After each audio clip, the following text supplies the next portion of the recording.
Siyabingelela bazalwane egameni likaJesu semukela leli thuba inkosi esipha lona namhlanje sibonga kakhulu apostoli asiqobe ukuthi sizosebenza uhlale njalo kuluvalo nje ukuma la September ukuthi inkosi iyohlale isisiza njalo sibingelela kakhulu umkhulu wethu siyabingelela mfiso egameni likaJesu sibingelele umama wethu ohleli esihlalweni sokusinya uba bengekho sibingelela mama kakhulu sibingelela umfundisi wethu umfundisi uZwane siholekile kakhulu siyabonga sibingelele obaba bonke omama bonke sibingelele umpostoli Nkosi yami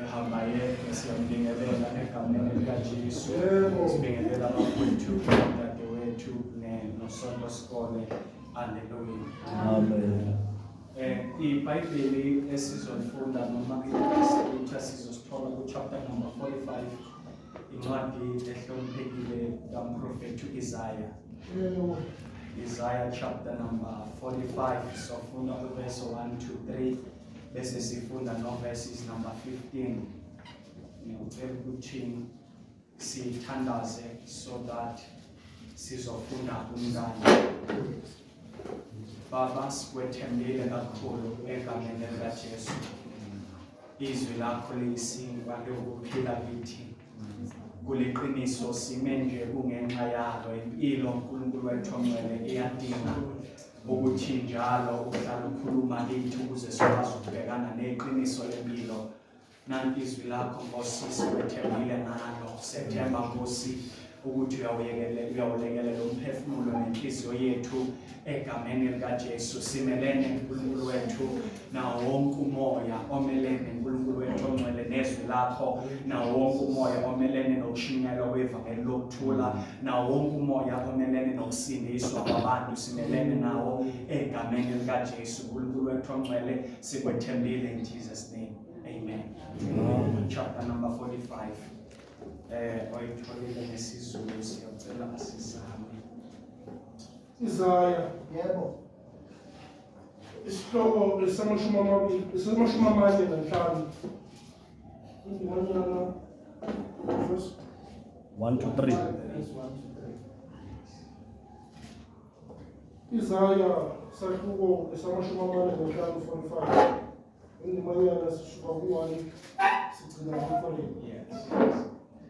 Usho kanje uJehova ogcotshiweyo wakhe uKoresi osandla sakhe sokunene nisibambile ukuba ngahlule izizwe phambi kwakhe ngithukulule izinkalo zamakhosi ngivule iminyango phambi kwakhe amasango angabe esavalwa Mina ngiyakuhamba phambi kwakho ngihlelembe amagebugebu ngaphule izivalo zethusi nginqume imigoqo yensimbi ngiyakukunika ingcebo yobumnyama nemfuyo ethukusiweyo ezindaweni ezisithikileyo ukwazi ukuthi nginguJehova okubiza ngegama lakho uNkulunkulu kaIsrayeli verse 15 Shumenhlalo isihloko sakho Israyeli ungufakazi kuzo izizwe zonke impela uNkulunkulu ozifihlayo impela uNkulunkulu ozifihlayo wena uNkulunkulu usindisa Amen. Isihloko sami namhlanje sizothi El Mistata, the other name and personality of God. Elinye igama likaNkulunkulu, he is God El Mistata. Okungukuthi the God who hides himself. Okay. uNkulunkulu oye azifihle eyingxenyeni ezithile. uElmistata akafani noNkulunkulu onguye. Yebo. uElmistata kusho ukuthi uNkulunkulu that needs you in the personal level. uNkulunkulu omcingayo emalevelini athile. uNkulunkulu othi mase siphumile kwi-congregation niba uGod Elmistata. Mase siqedile ukuphuma kuleli class, I become God Elmistata. Ngamanye amagama kunama-principles athile akhanda uNkulunkulu akuthi abe uElmistata ngoba kuneyingxenye eyingambuliwe kusimakade eyidinga ukuthi unyukele ezingeni elithile ukuze uzomfumana. Kunento esiyibiza ngokuthi i-ignosko, which means the revelational knowledge of God.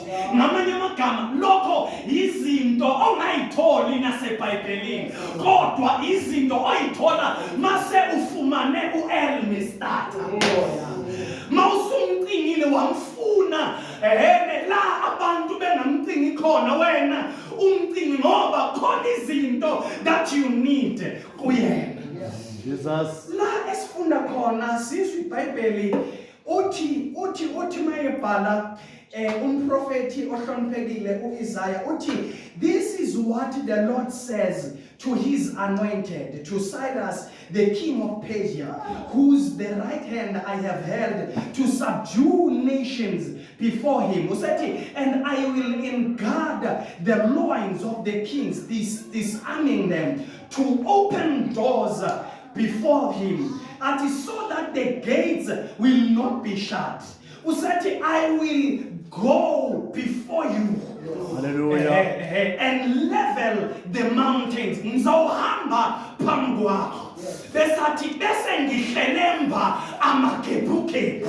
Ngamanye amagama bazalwane uNkulunkulu uElmistata uthi mase ngwazile and I know your personality and I know your weakness and niyazi ukuthi amandla akho aphelela la kufika la khona sengihamba phambi kwakho ngihlelembe amagebhugebhu. Kunezinto bazalwane that asingakwazi ukuhlanganisa u1 no1 wazo kodwa ama-results siyawabona but asazi kwenzeke kanjani. Benizosubmit ukuthi uNkulunkulu behamba phambi kwakho ehlelemba amagebhugebhu ngoba uthi and I will go before you and level the mountain. Kade ngithi mina uSathane he is too late ngoba maye qalaza thina akaboni thina maye thunusa amehlo kunoElmistata that is in front of us. Bazalwane kuthiwa abangene kule ndlela akwenzeki baphume kodwa sishone phansi sivuke ngaphesheya. Why? It's because God went before us. Jesus. Oh yeah. Hallelujah. I will level the mountains. Ngizwe uJesu athi nokukholwa okungange-mustard seed kune-capability yokuthi suka ndaba uyophonseka olwandle. Ngamanye amagama kune-level where uNkulunkulu mayehamba phambi kwakho kube nguye who levels the mountains. Bese mawusukhulile wama waqina bese akunikeza igunya lokuthi nguwe manje who levels the mountains. Hayi bazalwane bengithi mina bakhona nabantu akungathi uNkulunkulu esahambile phambi kwabo bese banikeza ikhiye bese banikeza amandla ukuthi nguwe manje obhekana with the mountains, nguwe manje ucommand the mountains ukuthi sukani la niphonse kolwandle. I will go before you and level the mountains. Oh yes, Lord. Usethi ke I will shatter the doors of bronze. Yes. And cut through the bars of iron. Yes. Usethi, and I will give you treasures of darkness. kaNkulunkulu sithi the assets are in the wrong hands. The statement kaNkulunkulu sithi the wealth is in the wrong hands. The statement sithi imali aya is in the wrong hands. Uthi ke masiqhubeka mina nawe sihamba ngale ndlela, I will come to a point ngiyothatha ingcebo bazalwane obekufanele ngabizwa kwazwane, but somehow it was manipulated in the heaven, in the spirit, emkhathini. It was bazalwane. Daniel tried to pray. Yes, obviously. Daniel prayed 21 days. Kwabonakala ukuthi ezulwini umthandazo kaDaniel ulokhu uyanoka. Kodwa manje izulu mangaza ukuthi i-answer ikhishiwe. Abazalwane umthandazo uyangqongqoza ezulwini. Kodwa manje izulu mangaza ukuthi kudala sayiphendula lento. Kwenzakaleni kwase kuthiwa ingilosi yasePersia yiyo lemunye ama-answer kaDaniel. Kwase kuthiwa Mikayela uphuthume uyolamula lolu daba. Kwase kuthiwa yathi ingilosi mayifika ngosuku lokuqala uthandaza wawuzwakela ezulwini. Mina ngiyamzosha ukuthi thina fuzela we are mounting, fuzela besithi abazalwane singobalezelathile ngabe sinemali ethile kwawukuthi our prayers was somehow manipulated. Kodwa naNkulunkulu ethi I will go and take the treasures that were supposed to be yours, Jesus. that were manipulated. Yoyithatha leyo treasure of darkness ngiyilethe kuwe. Usethi ke ku verses number 15, verses number 3, I will give you the treasures of darkness and the hidden riches of the secret places, so that you may know that it is I. Yes. So that you may know Jesus. that it is I. uNkulunkulu la ezinye izindlela ayicelela ngayo indumiso. Ukuthi so that you may know. Hallelujah. It is not your powerful prayers. It is I. So that you know. It is not your good degree, it is I. So that you may know. It's not your connections, but you know the people that know people. It is I. So that you may know. On a good English, it is I. Kunezini bazalwane bengithi ngiyadeclare ukuthi 2026 ngathi kuzoba unyaka omuhle ngoba the Lord says you will know ukuthi mina bazalwane sizawuthola imisebenzi esingayiqualifyeli. Bazalwane lento yokucinga uNkulunkulu lapha as a God mistarter yenza ukuthi kube khona I think 3 yezinto powerful. Number 1, uNkulunkulu mawufika kuleya level kunama personal consecrations akunikeza wona as an instruction to know him.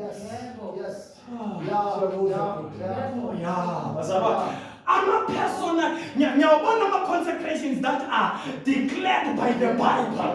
Personal consecration. Izinto eqonde kuwe ngenxa yobizo lwakho, ngenxa yohambo lwakho, ngenxa yengxenye yakho kuye.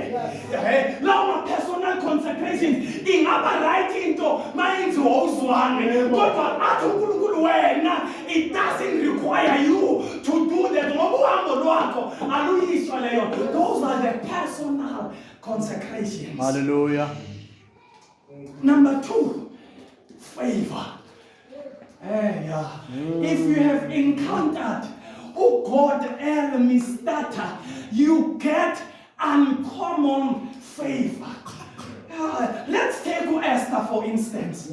Esther chapter number 4 sekuzwakela ukuthi uHaman ufuna ukubulala lonke amathuna. Lithi iBhayibheli uEsther waya wathumela umlayezo kuMordecai wase etshela nama-maids akhe ku chapter number 4 verses number 15 if I'm not mistaken. Uthi hambani ni fast for 3 days and 3 nights. Uthi and my maids last corner, Yes. we will also fast. Yes. So that I may obtain favor Yes. unto the king. Yes. Who says, if I perish, I will perish. But if I live, I will live. Yes. Read the Bible, chapter number 1, verses number 1, chapter number 5. Read the Bible. Oh, Esther, after 3 days, she went and appeared Yes. unto the king's palace. Yes. One in the courts. I was alone. Do you Hallelujah. know ukuthi in that time kuthatha ukuthi kube inkosi ekubizayo to be presented unto the court. But Esther egcwele umusa, egcwele favor, she presented herself. Little baby, she stood. Little baby, inkosi yathi bona lokho number 1 yasukuma. Hayi ngoba abane-favor basukumisa abantu abathi hayi bazalwane, i-favor yenza ukuthi umuntu angalali so that wena uzothola umsebenzi. We call that favor. Hallelujah. In the Bible, what yathi sisukumile inkosi yapresenta into esiyibiza ngokuthi yinkonje leya nto leya, a golden scepter, something like that. Scepter, yes. A golden scepter, number 1, it represents authority. It represents kingship. Yes. Why present Esther? Yes. Akakakhuluma Esther. Little Bible number 2, number 3, what intolo ufuna sikwenzele. Bazalwane, akakakhuluma Esther. Wathi nomzalwane, ngingakunika up to half of my kingdom. Engakakhuluma Esther. Why? Favor was cooking something. Because favor went ahead and bought at the king. If favor yenza ukuthi nomethule kodwa kube khona ukukhulumayo. God help me starter. Wathi noma yini oyishoyo sizoyenza. Wathi no, ngicela ukuthi wena noHaman nifike in the banquet that I'll make tomorrow. Yes. Wakhipha isigithi imali wathi hamba niyotshela uHaman ukuthi uEsther uyasibiza manje. Ngifuna ukuthi ufike so that ngizobuza ukuthi uthini bese senza lento ayisho.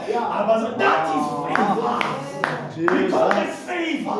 Bazalwane, uEsther ayikho into ayenzile. uEsther, she didn't know anyone in the palace ngaphandle kweking, but she knew the king that is above the king. Jesus. Hallelujah. It gives favor. Yes.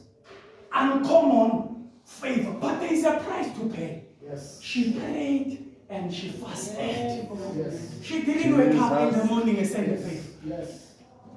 She prayed and she fasted.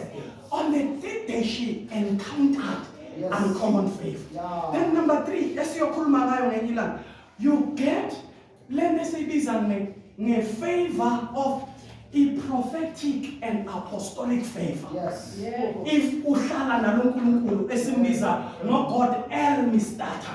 Ngoba Ephesians 2:20 uthi the church is built on the foundations of apostles and prophets. Ngamanye amagama ku fivefold ministry. Mina ngiyakholelwa ukuthi kuyafanele ukuthi noma ungumvangeli ube ne-grace prophetic. Noma ungumpostoli ube ne-grace prophetic. Why? It's because we are living in the times that require a prophetic voice. We are living in the time that it requires an apostolic voice. Apostle has the way of changing protocols. Yeah. Oh, amen. Amen. God and Mislata. uNkulunkulu oyifihlayo. Yes. Yeah. Moses encountered that God. Ngizwe iBhayibheli lithi uthe sehambe naye wathi uNkulunkulu manje I want to see you. Yes. Ngikhathela ma-encounter wezinto ey'thumela I want to see you. I don't despise insika yomlilo.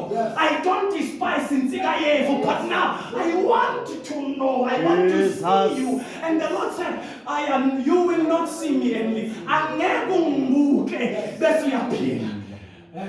Wathi ke I will show you my back. Yes. Hallelujah. Into mangasa lapha number 1. Kuqhamuka nje idwala uthi ngena emfantweni. I go for Moses kwamele kube enough lokho. Idwala that was not there. Kodwa kwathiwa ngene emfaneni wedwala mayiphamsamele nangu umfana.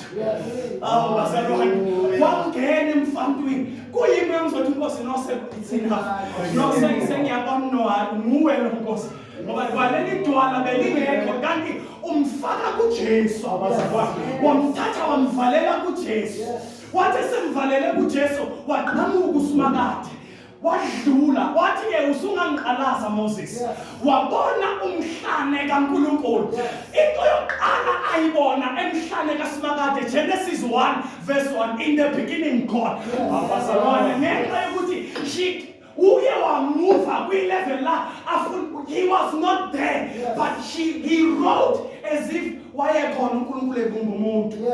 Hallelujah. Yes. Hallelujah. Yes. When you come closer to him, kunezinto that you will know thina singazazi. And I urge you bazalwane ukuthi wonke umuntu engazuthi angamcinga eLmistata so that Sunday uzosipresentela lento esingayazi awunabuze nalento esingayazi nomunyaze nalento esingayazi and then we will be the church that is edified by the information of heaven. Yes. Our Manyamasonto Sime, why? We are having the foundation. Yes. Amanyamasonto why? We are moving with him as Mistata, the God that hides himself. And we take the responsibility.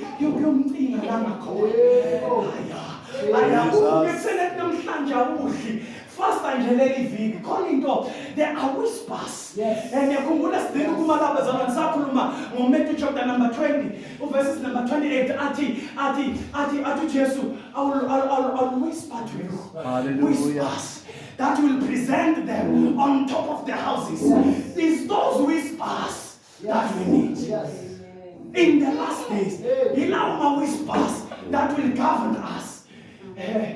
Season nje umkhuluzwane ngeke Sunday athi I was with the Lord for a start and the Lord said thus says the Lord. Why? It's because he encountered him as Mistata, the God that hides. Jesus. Hallelujah. uNkulunkulu onganele ngeSunday, uNkulunkulu ongekumthole nge2 hours ya Sunday, ofuna noma 7 days fasting, ofuna noma 14 days of eating once a day, ofuna noma 14 days of not opening social media. Why? You are consecrating yourself to encounter this God. Yes. No. He is the God Mistata. UNkulunkulu efihlayo. Yes. Ethi esekutholile esathi ngiyohlelemba amagebukeni. Yes. Hamba kwakho. Iphela imali ume kodwa kunaphela ukudla. Wayihamba phambi kwakho. Uhola imali encane kunezinto nazo. Hamba phambi kwakho. Bazalwane bengithi bakhona bazalwane ingane ethiwa ziyakhohlwa lokho every month kusenda uletha siyabaxosha this month uzophela unyaka angihamba phambi kwakho mhlelemba amagebhu uNkulunkulu lo wayeMistata bazalwane so bazalwane uyakwazi ukuthi uthi uqeda ukudlula nga1 second kwenzeka ingozi wani ngihlelemba amagebhu. Jesus. How bengizomema bazalwane nangu uNkulunkulu ohlelemba amagebhu. Kanti ngizothi mina njengoba impilo yakho complicated kanje let him go before you. Yes. Nikeze nje ithuba ukuthi Nkosi sengifukulile ngamandla but kuya ngathi ngishona phansi kakhulu ngicela uhambe phambi kwami. Yes. Nang lo Jesu lokho nje nang lo Jesu ohlelemba amagebhu. Uthi mase ngikwenzile lokho I'll give you the treasures of darkness. Uzoba uzoba nama accents ongazi ukuthi afike kanjani. Yes. He is that God. Kufanele nje umuntu ethi ngicela ukupledge nje. Ubani nami umzalwane othile wawushumayele kubathe uyale. Angikhumbuli nalapho. Athi kodwa nanku nginikele. Ngihamba phambi kwakho. Ngihamba phambi kwakho. Nkosi ethu umusa. Amen.